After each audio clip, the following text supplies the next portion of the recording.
Hi అండి. ఈరోజు మన రెసిపీ వచ్చేసరికి వెజ్ నూడిల్స్ అండి. చాలా టేస్టీగా ఉంటుందండి. మంచి రెస్టారెంట్లో కూడా ఈ టైప్లో చేయరండి. చాలా బాగుంటుంది. చాలా టేస్టీగా, ఎటువంటి మసాలాలు కూడా ఏమి కూడా లేకుండా మంచి రుచిగా తయారు చేసుకోవచ్చండి. స్ట్రీట్ ఫుడ్ స్టైల్లో స్టార్ హోటల్లో ఉండేటట్లు మన రెసిపీ అనేది తయారు చేసుకోవచ్చండి. 2 లీటర్ల వాటర్లో 1 కేజీ నూడిల్స్ అనేది వేసుకోవాలండి. 2 లీటర్ల నీళ్ళు అయితే సరిపోతుంది. దాంట్లో ఫస్ట్ ప్యాన్లో నీటిలో వచ్చేసరికి 1 స్పూన్ ఆయిల్ అనేది వేసుకోవాలండి. ఎందుకంటే ఆయిల్ అనేది వేయడం వల్ల ఏంటంటే నూడిల్స్ అనేది విడివిడిగా ఉంటుందండి. మరిగేటప్పుడు కూడా చాలా బాగుంటుంది. చూడండి, నేను చూపెట్టిన విధంగా క్యాబేజ్ అనేది ఎప్పుడు కూడాను పెద్దదిగా ఉండేటట్లు చూసుకోండి. గుమ్మడికాయ సైజు ఉండేటట్లు చూసుకోండి. మనకి కరెక్ట్గా సైజులో కరెక్ట్గా పీసెస్ అన్నీ కూడా తెగుతాయండి. దానివల్ల ఏంటంటే మనకి కోసుకోవడానికి యూస్ఫుల్గా ఉంటుంది. ఆ పెద్దది ఉండడం వల్ల గుజ్జు కూడా బాగా ఎక్కువ వస్తుంది దాంట్లో ఉన్న పీసెస్ కూడాను. దీనికి కావాల్సిన వెజ్ నూడిల్స్ కావాల్సిన మెయిన్ క్యారెట్ కూడా ఏం చేస్తారంటే పొడుగ్గా ఉండి లావుగా ఉండి తీసుకోండి. పర్ఫెక్ట్గా కట్ అవుతాయండి. అలాగైతే చాలా బాగుంటుంది కూడాను. పొట్టుగా ఉండడం వల్ల చిన్న చిన్న ముక్కలు అవుతాయి. పొడుగ్గా ఉండడం వల్ల మంచిగా అలా కట్ అవుతూ ఉంటాయండి. కావాల్సిన క్యారెట్, నెక్స్ట్ వచ్చేసరికి క్యాప్సికమ్ కూడాను వాడుకోవచ్చు. క్యాప్సికమ్ ఏమంటే బీన్స్ ఇటువంటివి కూడా వేసుకోవచ్చండి. రెస్టారెంట్ స్టైల్లో మంచిగా సూపర్గా ఎవరైనా సరే వెజ్ నూడిల్స్ ఎవరైనా సరే బయట తినాలంటే కొద్దిగా బాగోదేమో అపోహ పడతారండి. మన ఇంట్లోనే ఇలా చేసుకున్న చాలా మంచి టేస్టీగా హెల్తీగా కూడా ఉంటుందండి.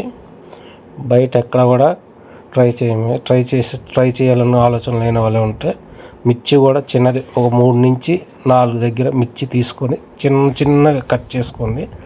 అలా చిన్న కట్ చేసుకోవడం వల్ల ఏంటంటే మిర్చి అనేది నూడిల్స్లో కూడా ఎక్కడ కూడా మన నోటుకు కూడా తగలదండి. అలా ఉండాలి. కట్ చేసుకునేటప్పుడు ఆనియన్స్ కూడా వేసుకోండి. ఎందుకంటే ఆనియన్స్ పైన చిమ్ముకోవడానికి అన్నిటికి బాగానే ఉంటుందండి. చాలా ఆనియన్స్ కూడా ముందుగా కోసుకోండి. పైన డెకరేషన్ కానీ దేనికైనా బాగానే ఉంటుంది. నేను చూపెట్టిన విధంగా చేసుకోండి. క్యాప్సికమ్ చూసారు కదా, క్యాప్సికమ్ మంచిగా పెద్దది తీసుకోండి. చిన్న ముక్కలు అంటే దానికి మొత్తం అన్నీ కూడా కరెక్ట్గా మిక్సింగ్ అయ్యేటట్లా చిన్న పీసుల్లో కట్ చేసుకోండి. మంచిగా ఉన్న క్యాప్సికమ్ అనేది తీసుకోండి. ముక్కలు కూడా పర్ఫెక్ట్గా కట్ అవుతాయండి. చూసారు కదా, అన్నీ కూడా ఎలా తీసుకునే ఇంగ్రీడియంట్స్ కొత్తిమీర, నెక్స్ట్ కరివేపాకు అన్నీ కూడా తీసుకున్నాం. చూసారు కదా, ఇందాక చూపెట్టిన విధంగా నూడిల్స్ అనేది 2 లీటర్లు వాటర్లో 1 కేజీ ప్యాకెట్ అనేది మిక్స్ అవుతుందండి.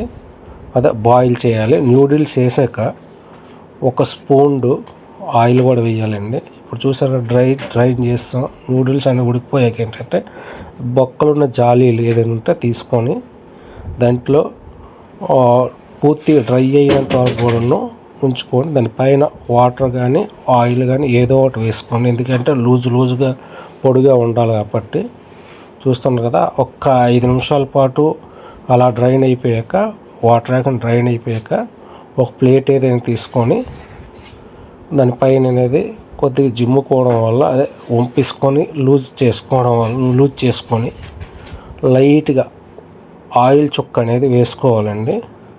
లైట్గా ఆయిల్ చుక్క వేసుకోవడం వల్ల దానికి వాళ్ళ బెనిఫిట్ ఏంటంటే నూడిల్స్ అనేది విడివిడిగా పలుకుల్లా ఉంటుందండి. ఒక పాన్ తీసుకొని పాన్లో వచ్చేసరికి లైట్గా ఒక చెంచాడు ఆయిల్ వేసుకొని పాన్ చుట్టూ కూడా వేసుకోవడం వల్ల పాన్కి అడుగు అంటుకోకుండా ఉంటుందండి. అందుకని పాన్ కలిగేసుకోవాలి.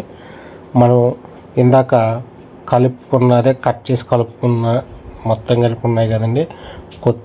మనకి carrot, next cabbage, capsicum mix చేసిన మిశ్రమాన్ని మొత్తం కలిపి వేసి ఒక 2 మినిట్స్ పాటు అలా ఆగాలండి. ఎంతో దాంట్లో ఉన్న లైట్ పచ్చిదనం అనేది పోవాలి. పచ్చిదనం పోయిన తర్వాత మనం కరివేపాకు వేసుకొని లైట్గా వేపుకోవడం మంచి సువాసన కూడా ఉంటుందండి దానికి.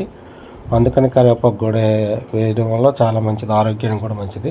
దాంట్లో నూడిల్స్ మనకి అదే కలుపుకొని ఇందాక పక్కన పెట్టుకున్న నూడిల్స్ 1 గంట తర్వాత అయిన నూడిల్స్ అలా వేసుకొని ఒక 15 సెకండ్ల పాటు వేపుకున్నాక లైట్ ఒక పావు స్పూన్లో పావు స్పూన్ చాలండి. పావు spoon salt, next tasting salt వచ్చేసరికి పావు స్పూన్ మాత్రం వేయాలి, ఎక్కువ వేయకూడదండి. టేస్టింగ్ సాల్ట్ ఆరోగ్యానికి మంచిది కాదు యాక్చువల్గా అయితే. లేదనుకుంటే టేస్టింగ్ సాల్ట్ వద్దనుకున్న వాళ్ళు ఎవరైనా ఉంటే నిమ్మకాయ ఏదైనా పిండుకోవచ్చండి. కొద్దిగా కారం లైట్గా, అంటే ఒక హాఫ్ స్పూన్ కన్నా తక్కువ వేసుకోండి, పావు స్పూన్ కన్నా ఎక్కువ వేయండి కారం. మరీ తక్కువైన సరేనో బాగోదు. అందుకని మనకి మసాలాలు ఉంటాయి, అది ఆచి చికెన్ మసాలా అనేసి అదేసి వచ్చేసరికి హాఫ్ స్పూన్ మాత్రమే వేసుకోండి, ఎక్కువ వద్దు. హాఫ్ స్పూన్ అయితే సరిపోతుంది. వేసాక ఒక 15 సెకండ్ల పాటు అలా కలుపుకోవడం. 15 సెకండ్లు వేసాక ఒక 15 సెకండ్లు అవుతున్నాయి కదండి, మళ్ళీ 15 సెకండ్ల పాటు అలా కలుపుకోవడం వల్ల మనం వేసిన మొత్తం ఈ టేస్టింగ్ సాల్ట్ వేగం కూడా మిక్స్ అవుతాయండి. తర్వాత సోయా సాసు వచ్చేసరికి అది ఒక స్పూన్ మాత్రమే, ఒక స్పూన్ కన్నా ఎక్కువ వేయకూడదు సోయా సాస్ అనేది. నెక్స్ట్ వచ్చేసరికి మనం చూస్తున్నారు కదా, ఇప్పుడు వేస్తున్నామో మీకు తెలిసి ఉంటుంది, ఇది టమాటా సాస్ అండి. చిన్నపిల్లలకి అందరికీ కూడా బాగా ఇష్టమైందండి ఇది.